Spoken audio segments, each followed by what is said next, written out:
Literally speaking, it is a war going on. It is a war against what? It's a war against adharma. Adharma has to be fought. Remember this point. Let us not talk about ahimsa here. Somebody came in the last century and he made unconditional practice of ahimsa a compulsory thing which has literally weakened this country. What we want is strength, capacity to resist evil. Swamiji has spoken about this very wonderfully. Ahimsa can be, absolute ahimsa can be practiced only by a small number of people.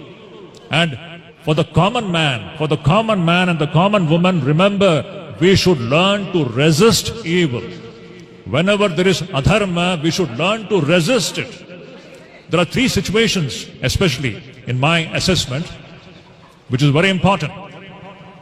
We have to fight back and not talk about ahimsa in three situations. Number one, when our country is in danger, what will you do? You will talk about ahimsa?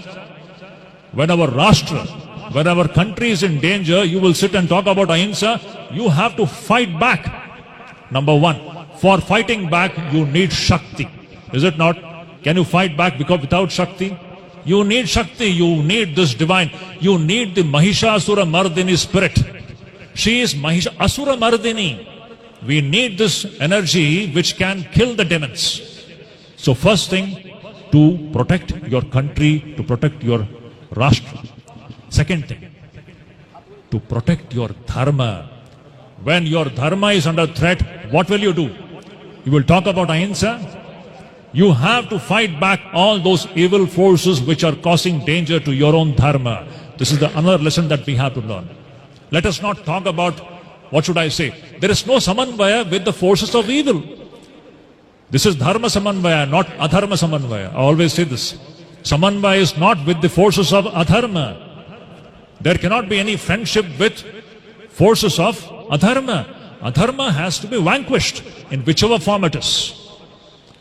Number three, when the honor of our daughters and sisters are in danger. Tell me, when the honor of our own daughters and sisters are in danger, will you be talking about ahimsa? This is nonsense. You should learn to fight back, to preserve the honor of our own daughters and sisters and wives. Is it not? So ahimsa, the practice of ahimsa, it is conditional. It depends upon the circumstances and situations. In all situations, you cannot do that. For the common man, the teaching is you have to resist evil. And if you have to resist evil, you need Shakti. Now, this is the great message that we have to actually learn from the Shakti Puja. To wind up this talk, I'm not going to drag it any further. This great Maharaj is so kind.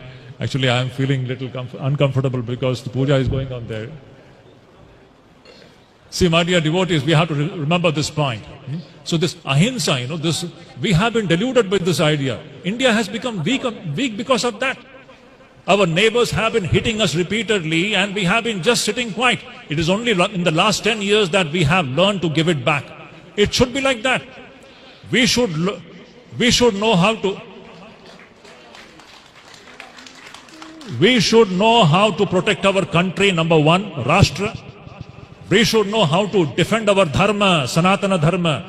Attacks on Sanatana dharma is happening continuously. Are you going to keep quiet? Wherever our dharma is attacked, you have to condemn it. You have to resist this evil. And lastly, as I said, when the honor of our own sisters and daughters are in danger, please don't talk this nonsensical idea of ahimsa. You have to fight it back. And for all this, my dear devotees, you need Shakti. Without Shakti, it is impossible. We have to be united. That is why Swami Vivekananda said, without Shakti, there is no regeneration for the society.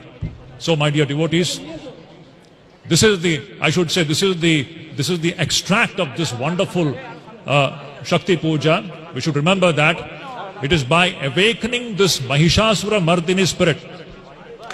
It is only by awakening this spirit that we can, really speaking, make our country and our society what it is. So, that line from Aigiri Nandini, the last one, Jaya Jaya He Mahishasura Mardini Ramya Kapardini Shaila Sute. This Mahishasura Mardini spirit, this is the one spirit with which we have to go back from this so-called puja.